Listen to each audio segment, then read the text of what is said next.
Bersyukur Tuhan, beri kami iman itu untuk dapat menerima setiap kata-kata kebenaran.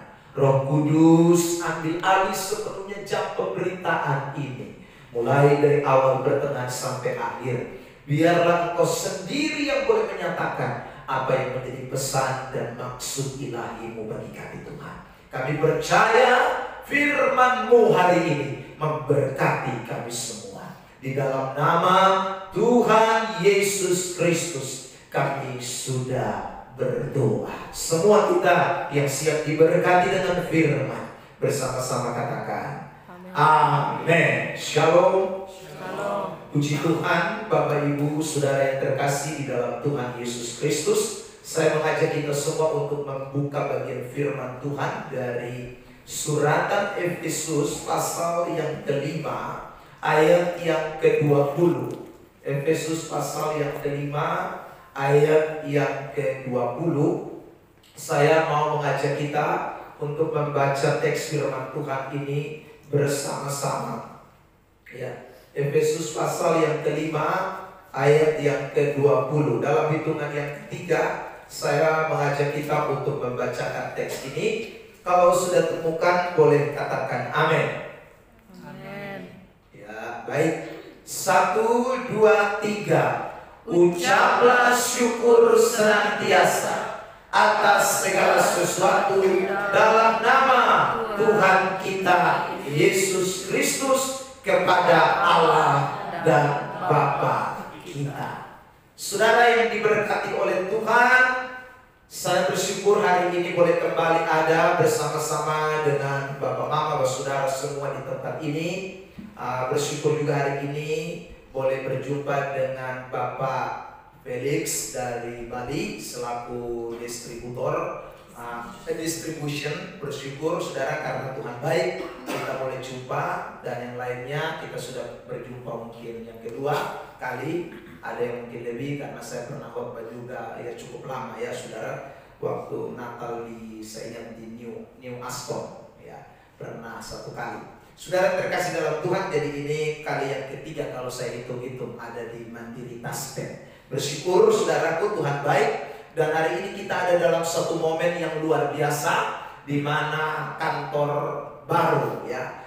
Di hari ini Tuhan izinkan saudara boleh menikmati suasana baru. Ini semua karena kemurahan Tuhan. Karena itu tema khotbah pada hari ini juga bicara soal mengucap syukur. Ayat ini jelas sekali, Rasul Paulus katakan, ucaplah syukur senantiasa atas segala sesuatu dalam nama Tuhan kita Yesus Kristus kepada Allah dan Bapa kita. Saudara, kata mengucap syukur di dalam teks ini itu ditulis dalam bentuk present imperatif aktif. Ya, kalau namanya imperatif itu berarti kata perintah. Present itu bicara soal waktu, timing, terus menerus. Ya saudara. Jadi kalau dikatakan ucaplah syukur senantiasa, itu berarti ini perintah yang tidak boleh diabaikan. Ini perintah yang harus dikerjakan. Ini perintah yang wajib dilakukan. Dan bukan hanya 1-2 kali, tapi terus menerus, aktif, present, terus menerus dalam hidup kita. Selagi kita masih hidup di bawah kolong langit ini, masih bernapas, maka tidak ada kata tidak mengucap syukur. Ada amin? Saudara bisa membandingkan dalam kitab 1 Tesalonika pasal yang kelima ayat yang ke-18. Di sana dikatakan mengucap syukur dalam segala hal. Nah, kalau dalam teks ini dikatakan senantiasa bicara soal waktu, maka segala hal itu bicara soal kondisi atau keadaan. Artinya dalam menjalani proses hidup kita ini, dalam waktu-waktu hidup kita ini, ada kondisi, ada keadaan yang kita alami. Kadang kita alami keadaan baik, kadang kita mengalami keadaan yang luar biasa, beruntung, sukses. Tapi kita tidak bisa pungkiri juga, kadang Tuhan mengizinkan kita mengalami keadaan-keadaan dalam tanda kutip yang tidak menyenangkan. Saudara yang terkasih dalam Tuhan, kadang kita sakit, kadang kita mengalami kerugian, kadang ada masalah bertubi-tubi. Tapi sekali lagi Alkitab berkata, mengucap syukurlah di dalam segala hal. Amin. apalagi seperti hari ini ya, ini suatu momen yang luar biasa. Kita harus mengucap syukur karena Tuhan melakukan sesuatu yang luar biasa dalam hidup kita. Nah saudaraku, kalau kita memperhatikan teks ini, Efesus pasal yang kelima ayat 20, itu dalam perikop tentang anak-anak terang. Ya, ini perikop tentang anak-anak terang. Artinya bahwa orang yang bisa mengucap syukur dalam segala waktu dan dalam segala keadaan, itu adalah orang-orang yang disebut anak-anak terang. Di luar anak-anak terang tidak bisa mengucap syukur dalam segala hal. Kalau kita bukan anak-anak terang, maka kita tidak mungkin bisa mengucap syukur di dalam segala keadaan. Karena saudara terkasih dalam Tuhan, anak-anak terang itu suatu status yang sangat khusus. Anak-anak terang itu suatu status yang tidak diberikan secara keseluruhan, hanya kepada orang-orang yang dipilih dan ditetapkan oleh Tuhan. Saudara lihat di ayat yang ke Efesus pasal yang kelima, saudara yang terkasih di dalam Tuhan, saya bacakan ayat yang ke-18. Bisa dikatakan, dan janganlah kamu mabuk oleh anggur, karena anggur menimbulkan hawa nafsu, tapi hendaklah kamu penuh dengan Roh Kudus. Kata penuh dengan Roh Kudus itu sama dengan ayat 20 itu yang bicara soal imperatif present, ya, aktif. Artinya sudah orang-orang yang dipimpin Roh Kudus itu adalah anak-anak terang yang mengucap syukur itu. Nah makanya tadi saya bilang, kalau namanya anak terang itu khusus. Kenapa? Karena dipimpin oleh Roh Kudus. Tanpa pimpinan Roh Kudus, orang tidak bisa mengucap syukur dalam segala keadaan. Hanya waktu-waktu tertentu bisa, tapi segala keadaan itu sesuatu yang impossible, sesuatu yang tidak mungkin. Saudara, orang dapat mengalami hal yang buruk lalu kemudian dia bisa bersyukur, itu sesuatu yang tidak gampang untuk bisa dikerjakan. Hanya orang-orang yang dipimpin oleh Roh Kudus. Artinya Roh Kudus itu yang memampukan kita bisa melakukan itu. Karena kalau dari sudut pandang kacamata manusia, ini sesuatu yang impossible, sesuatu yang tidak mungkin bisa dikerjakan kalau dalam segala keadaan. Tapi kok bisa Alkitab bicara dalam segala keadaan? Karena memang bukan kita yang memang dapat melakukan dengan kekuatan kita, tapi oleh karena Roh Tuhan yang memimpin kita, yang memampukan kita dapat melakukan semuanya itu. Ada amin. Jadi saudara, saya ulang lagi. Ini menjadi ciri bahwa kita semua ini orang-orang yang dipimpin oleh Roh Kudus atau tidak. Ya, salah satu cirinya itu dia mengucap syukur dalam segala keadaan. Nah, kita semua anak-anak terang itu harus dipimpin oleh Roh Kudus. Tanpa pimpinan Roh Kudus kita tidak mungkin bisa jadi anak terang. Karena saudara, terang itu sebenarnya satu simbol, lambang yang diberikan kepada Tuhan. Yohanes 8 ayat 12. Perhatikan, saya bacakan ayat itu ya. Injil Yohanes pasal yang ke-8 ayat yang ke-12. Begini firman Tuhan, saudara yang terkasih di dalam Tuhan. Akulah terang dunia, Yesus katakan. Yohanes 8 ayat yang ke-12. Maka Yesus berkata pula kepada orang banyak, katanya, akulah terang dunia. Itu berarti status terang itu sebenarnya itu milik Tuhan. Saudara, Yesus pernah berkata, bilang akulah pintu, tapi dia tidak pernah bilang kamulah pintu. Tapi waktu dia bilang akulah terang, dia juga bilang kamu adalah terang. Nah, hanya simbol terang saja yang dikenakan kepada kita. Akulah jalan kebenaran dan hidup, tidak pernah dibilang kamulah jalan kebenaran dan hidup. Akulah, saudaraku, apalagi air kehidupan, dia tidak pernah bilang kamulah air kehidupan. Tapi khusus untuk kata akulah terang, dia bicara juga kamu adalah terang. Saudara lihat ayat ini, Matius pasal 5 ayat 14. Saya bacakan firman Tuhan. Kamu adalah terang dunia. Tadi dia bilang aku adalah terang dunia, tapi sekarang dia bilang kamu adalah terang dunia. Jadi saudara yang terkasih dalam Tuhan, itu menunjukkan bahwa sesuatu yang ada pada Allah yang kemudian diberikan kepada kita. Nah, kalau sesuatu yang ada pada Allah dan diberikan kepada seseorang, itu hanya sesuatu yang spesial, sesuatu yang sangat khusus. Makanya tadi saya bilang, orang yang mengucap syukur itu anak terang, dan anak terang itu sangat spesifik, tidak bisa menyeluruh. Tanya sapi kiri kanan, kamu anak terang? Mau semua. Coba bilang dulu, kamu anak terang. Saudara, saya bangga ya. Tuhan hanya bilang saja, aku terang, lalu dia bilang kamu terang. Tadi saya bilang, di lain dia tidak ngomong begitu. Akulah jalan kebenaran, dia tidak bilang kamu jalan kebenaran. Ya, waktu dia bilang aku air kehidupan, aku roti kehidupan, dia tidak bilang kamu air kehidupan, roti kehidupan. Tidak ada. Yang ada hanya cuma satunya, akulah terang, kamu adalah terang. Suatu status yang Allah punya, satu simbol yang Allah punya, Allah kasih sama kita, itu luar biasa. Amin. Makanya saudara, momen ucapan syukur ini sekaligus mengingatkan status itu buat kita. Ya. Jadi kalau kita mau ulang tahun lalu kita undang hamba Tuhan atau pendeta atau ketua majelis jemaat atau majelis datang pimpin ibadah, kita mesti ingat, saya mengucap syukur ini karena saya anak terang.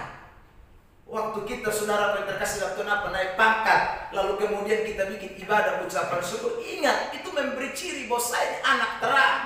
Waktu saudara bangun rumah selesai, lalu kemudian saudara undang orang datang, hamba Tuhan datang, lalu kemudian undang banyak orang ikut dalam kebaktian ucapan syukur, itu memberi ciri bahwa saudara anak terang. Jangan lupa itu. Saudara terkasih dalam Tuhan. Karena itu agak aneh kalau ada ucapan syukur yang memberi ciri bukan anak terang. Saudara, itu agak aneh. Ya. Kenapa saya katakan begitu? Karena di NTT ini kadang-kadang begitu. Ucapan syukur, tulisnya di baliho, ucapan syukur. Ya. Tapi habis itu minum mabok sampai tidak tahu diri. Nah, itu bukan anak terang. Saudara, minum mabok sampai sudah tidak jelas-jelas. Padahal tadi baru habis dengar firman, tadi menyanyi lagu rohani, ya saudara. Tapi kemudian perilakunya jadi tidak rohani. Nah itu sebenarnya terbalik dengan apa yang Alkitab katakan soal anak terang yang mengucap syukur. Seharusnya orang mengucap syukur semakin memberi ciri bahwa dia anak terang, bukan anak kegelapan. Amin. Amin. Jadi ini hari kita mulai dari ucapan syukur. Itu berarti selanjutnya saudara mesti tunjukkan di ini kantor bahwa saudara anak terang. Ya. Jangan sampai hari ucapan syukur habis bikin lain. Nah, itu agak berat itu. Yang saudara terkasih dalam Tuhan. Berarti simbol yang Yesus bilang kamu adalah terang, kok itu tidak cocok. Ya. Nah, saya mau berbagi beberapa hal saja penting buat kita hari ini tentang terang itu. Nah, kalau kita bicara soal terang, itu berarti berbeda dengan gelap. Ya. Kenapa terang itu berbeda dengan gelap? Karena saudaraku, di mana ada terang pasti gelap akan silih. Ya. Gelap dan terang tidak bisa jadi satu. Gelap dengan terang itu tidak bisa berkumpul. Nah, kenapa kita disebut anak-anak terang? Artinya bahwa hidup kita tuh berbeda. Hidup kita tuh tidak sama. Hidup kita itu saudara memberi ciri yang khusus. Tidak sama atau beda dalam hal ini, itu menyangkut dua, perintah dan larangan di dalam Alkitab. Ya, bukan semua. Ya, jangan saudara bilang begini, oh kita beda berarti semua beda habis. Ya saudara, kalau orang dunia makan nasi, kita makan batu. Nah, tidak bisa. Ya saudara, beda dalam hal-hal yang hanya perintah Alkitab dan larangan di dalam Alkitab. Kita beda dalam hal itu. Jadi kalau ada yang Alkitab bilang perintah kan harus lakukan, kita mesti lakukan. Anak dunia mungkin dia tidak lakukan. Orang-orang yang tidak dalam terang dia tidak lakukan. Tapi anak-anak terang mesti lakukan. Saudara yang terkasih dalam Tuhan. Saya baru pulang ke KKR dari Alor. Besok saya berangkat lagi ke Alor untuk KKR di sana. Satu hari, saudara, waktu 2 minggu lalu saya KKR di Alor. Waktu saya bilang, ingat anak-anak Tuhan, jangan mabuk. Karena Alkitab bilang tidak boleh mabuk. Ya. Lalu saudara ada orang di belakang sana yang bilang, makasih. Ya. Waktu saya bilang begitu, lalu yang di belakang menjawab, gampang Pak Pendeta, Tuhan itu kami pun om. Ya. Jadi mabuk habis nanti kami tinggal minta ampun di om. Ya sudah gampang om. Nah, ya saudara. Ya. Orang merasa bahwa Tuhan itu tidak terlalu sesuatu yang penting di dalam hidupnya. Kebenaran tidak sesuatu yang penting. Yang penting dia Kristen, tapi dia tidak hidup berbeda, tidak masalah. Saudara terkasih dalam Tuhan. Dan besoknya dia coba-coba minum, saudara. Kami KKR 3 hari. Ya. Hari pertama khotbah soal itu dia langsung tes, besoknya dia langsung coba. Ya. Dia minum saudara. Dan dia minum bukan banyak katanya, sedikit saja, saudara. Mungkin begitu. Ya, sedikit saja, saudara. Tapi yang sedikit itu bikin dia hampir mati. Hampir mati. Kurang lebih jam 6:30 kami sudah memulai, kami sudah persiapan, saudara. Habis datanglah seorang ibu lari-lari, saudara. Lalu kemudian dia bilang begini, Pak Pendeta tolong dulu. Saya bilang, kenapa? Saya pun anak orang Kupang nih bilangnya. Kalau bahasa orang NTT, saya pun anak hela. Kata bilang hela itu, beta punya asumsi dalam pikiran itu anak mea, anak kici. Kan yang biasa hela itu anak kici itu, saudara. Jadi bilang, aduh, anak di mana hela? Ya, ada di rumah Pak Pendeta. Tolong mepo anak hela, semua mati. Jadi saya ajak satu bapak ya, kami dua lari pergi ke rumah orang itu tidak terlalu jauh dari lingkungan gereja, saudara. Sampai di sana, saya kaget. Ternyata yang hela itu kumis melingkar. Kok yang hela? Namanya betul dia lagi hela. Padahal minum sedikit. Tapi yang namanya aroma alkohol, apalagi moke, dan dia kawan-kawan sekitarnya, sudah terkasih lalu. Nah kan itu akrab dengan beta. Karena beta kan dulu mantan peminum, saudara. Jadi bepu masuk tuh langsung mencium kanan. Ini kayaknya alkohol, ini bau moke ini, bau sopi, saudara. Saya langsung bilang, Mak, minta maaf. Mampu anak, ada minum kok. Bapak dia minum sedikit sah. Saya minum lagi. Saya minum sedikit sah. Tapi kenapa? Sontak oleh Bapak minta ampun tadi malam bepu anak bilang. Dia bilang di waktu Bapak bilang jangan mabok. Dia bilang Tuhan depu om. Saudara terkasih dalam tuh. Ya, langsung saya tahu dia bilang tadi malam dia yang ngomong Tuhan itu depu om. Ya, saya bilang Mama minta maaf, saya tidak bisa doa. Soalnya posisi anak lagi mabok nah. Ini kalau saya doa juga sama saja ada mabok berarti nih. Ya. Tapi Bapak kalau saya anak mati karena mana? Dia tidak mati. Tapi semua yang ada di sini dengar baik. Saya bilang begitu. Karena orang datang nonton ini cukup banyak. Saya bilang dengar baik. Ini Tuhan lagi kasih tahu bahwa jangan main-main. Sudah. Jangan main-main. Ya. Kalau ikut Tuhan mesti ambil keputusan. Sungguh-sungguh ikut Tuhan. Jangan main gila. Saudara yang terkasih dalam Tuhan. Semua diam. Dan saya tidak doa. Tapi percaya tidak mati. Saya pulang. Saudara yang terkasih dalam Tuhan. Pulang dan kita mulai KKR hari kedua. Saudara yang terkasih dalam Tuhan. Dan betul dia tidak mati. Hari ketiga dia bangkit kembali dan dia datang. Saudara ikut KKR di hari ketiga. Kadang-kadang kita sebut diri kita Kristen, tapi kita tidak berbeda. Kita bikin ucapan syukur, panggil nama Tuhan kiri kanan, saudara yang terkasih dalam Tuhan. Tapi kita pun hidup tidak menunjukkan kita anak terang. Wah itu berat. Saudara yang terkasih dalam Tuhan. Ada begitu banyak orang Kristen demikian. Hari ini saya ngomong dalam konteks kita kerja di kantor. Ingat baik-baik, kerja anak terang beda dengan kerja anak gelap. Anak terang kerja itu berbeda, terus tunjukkan beda. Saudara terkasih dalam Tuhan, saya suka bikin istilah-istilah. Ya, banyak orang kan datang kerja itu sesuka hatinya dia. Makanya saudara terkasih dalam Tuhan, ada yang kena AIDS toh, alpa izin dikit-dikit sakit. Alpa izin dikit-dikit sakit. Itu karena virus AIDS itu, HIV itu. Dia sudah penyakit AIDS, mau mati lama itu. Terkasih dalam Tuhan. Ya, karena memang dia tidak punya ciri anak terang. Kalau anak terang itu mesti beda. Amin. Boleh izin, tapi jangan bikin izin lama-lama dikit-dikit sakit. Aduh itu bahaya sekali saudara. Ya.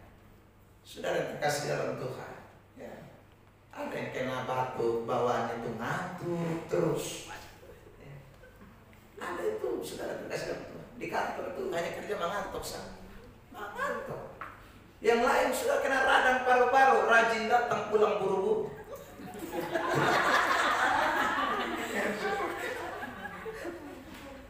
anak-anak Tuhan mesti beda. Ya, ucapan syukur ini memberi ciri bahwa kita beda.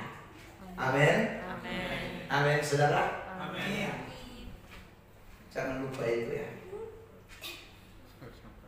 Kedua, terang itu harus terlihat. Ya, tidak bisa terang tidak terlihat. Saya punya video khotbah di kampung itu. Malam itu gelap gulita. Ya saudara. Untungnya saya pakai mikrofon yang ada di handphone, jadi suara saya itu terdengar dengan jelas. Ya. Di judul YouTube itu saya bilang ada suara yang berteriak-teriak dalam kegelapan. Karena lampu padam semua. Ya, tapi KKR mesti jalan. Ya, tidak bisa rem, tidak bisa berhenti. Maka saudaraku khotbah tetap jalan terus, tapi berteriak dalam kegelapan. Nah, gelap itu tidak bisa terlihat. Tetapi saudaraku, yang namanya terang pasti terlihat. Tidak bisa tidak, itu pasti. Nah, kalau Tuhan bilang kita ini anak terang, saudaraku, kamu adalah terang dunia, itu berarti kita ini menjadi sorotan. Kita ini dapat dilihat oleh semua orang. Kita ini dapat, saudaraku, menjadi patron dari banyak orang di sekitaran kita. Saya baca ayat tadi. Ayat ini Matius 5. Tadi saya baca ayat yang ke-14. Sekarang kita lihat ya. Ayat 14 dan 15. Kamu adalah terang dunia. Kota yang terletak di atas gunung tidak mungkin tersembunyi. Itu tidak bisa tersembunyi, kan terang, saudara. Lagi pula orang tidak menyalakan pelita lalu meletakkan di bawah gantang, melainkan di atas kaki dia, sehingga menerangi semua orang di dalam rumah itu. Jadi pasti kelihatan, tidak ditaruh di bawah gantang. Gantang itu alat pengukur gandum, saudara. Ya, sama kayak orang Kupang bilang canting beras. Ya, alat ukur, saudara. Nanti orang tidak taruh di bawah gantang. Kalau taruh di bawah gantang, tertutup sendal lihat. Terang itu tidak bisa bersinar, tapi diletakkan di atas kaki dia sehingga menyinari semua rumah, seisi rumah yang ada. Saudara terkasih. Jadi saya ulang, terang itu pasti kelihatan. Terang tidak bisa tidak terlihat. Makanya ada pendeta yang bilang orang Kristen itu bukan terangnya di gereja, tapi terangnya itu di luar. Ya, kalau terang di gereja, memang semua orang di gereja sudah terang. Ya, maka kalau orang lihat terang di gereja, orang tidak bisa tahu mana itu terang, ya, mana itu gelap. Tapi di luar akan terlihat mana gelap dan mana terang. Karena itu ada lagu sekolah minggu yang bilang terang di rumah, terang di sekolah, terang di mana lagi, di mana-mana, semua terang, bukan hanya di gereja. Karena kalau di gereja semua orang rohani, saudara. Kalau di gereja semua orang tidak ada yang kelihatan ya jahat, semua itu kayak malaikat semua. Bahkan kalau malaikat lihat pun malaikat bisa angkat tangan karena kita sudah lihat malaikat. Kasih dalam tuh. Ya, tapi nanti di luar baru kelihatan sebenarnya siapa dia, dia terang atau bukan. Terang itu sekali lagi akan terlihat mempengaruhi. Satu hari seorang pendeta pergi pelayanan di daerah lain, saudara. Ya, waktu dia pelayanan setelah habis KKR dia pulang, dia naik bis. Saudara terkasih dalam Tuhan, ongkos dari tempat dia pelayanan itu ke tempat rumah dia tinggal itu Rp35.000. Tapi hari itu dia kasih uang Rp50.000. Maka kembaliannya harusnya berapa? 15 ya? Harusnya 15.000. Tetapi hari itu kondektur itu mengembalikan 20.000. Artinya selisih 5.000, saudara. Tapi karena sudah terima ini 20.000, padahal di situ ada tulis tarif 35.000. Tapi begitu ini pendeta terima uang 20.000, saudara, ada suara yang bicara bagi dia. Kembalikan, kan itu ongkosnya 35, harusnya kamu terima 15. 5.000-nya dikembalikan dong. Lalu kemudian suara lain bilang begini, kan dia yang salah. Siapa suruh dia kasih kembali 20? Dia tahu di situ tarifnya 35. Saya kasih 50, harusnya kan dia tahu kondektur kan sudah sering. Kenapa dia kasih kembalinya kok 20? Ya salahnya dia lah. Sudah. Kalau pendeta ini dalam hati, betul juga ya. Tapi suara satu lagi datang. Ya ingat, kau kan pendeta. Ya. Masa kau pendeta kok 5.000 aja kau nggak bisa kasih kembali? Lalu sini lagi omong. Ya sudah. Siapa yang tahu kau pendeta? Ini kan di atas bis. Tidak ada yang tahu kalau kau pendeta. Ya sudah. Dia bilang, betul juga ya. Ya sudah. Lalu kemudian suara sini lagi bilang, ya memang tidak ada yang tahu kau pendeta. Tapi bukankah kau sendiri yang tadi malam bicara di malam terakhir itu? Orang Kristen harus jujur. Orang Kristen tidak boleh ya omong yang tidak jujur, harus berlaku jujur. Semua perlakuannya jujur. Bukankah kamu bilang begitu? Suara sini lagi bilang, ya tapi kan itu kemarin kamu di lapangan, di KKN. Di sini kan tidak ada orang yang ikut KKN. Betul juga ya. Dia bilang begitu lagi, saudara. Ya, jadi di suara terus datang satu dari sini, satu dari sini, satu dari sini. Tapi akhirnya dia bilang, ingat, ya kamu anak terang. Terang itu harus terlihat bukan hanya di mimbar. Terang itu bukan terlihat waktu kamu berkhotbah, tapi di mana saja kamu harus menjadi terang. Sudah terkasih. Karena itu kata-kata menusuk hatinya, maka dia panggil kondektur. Sini kamu. Lalu kenapa Pak? Kamu tahu ini tarifnya kan 35. Tadi saya kasih uang 50. Kenapa kamu kasih kembalinya kok 20? Harusnya 15. Ya. Lalu dia kasih, ini kembalikan 5.000. Ya sudah. Waktu dia bilang begitu, langsung kondektur bilang, Pak Pendeta. Ih, kok kamu tahu saya pendeta? Iya Pak Pendeta, soalnya saya ikut KKR 3 hari.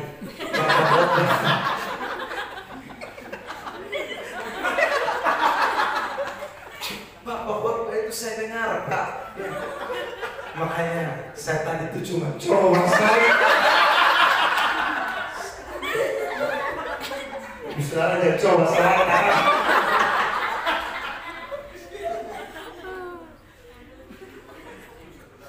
Terang itu harus terlihat di mana saja.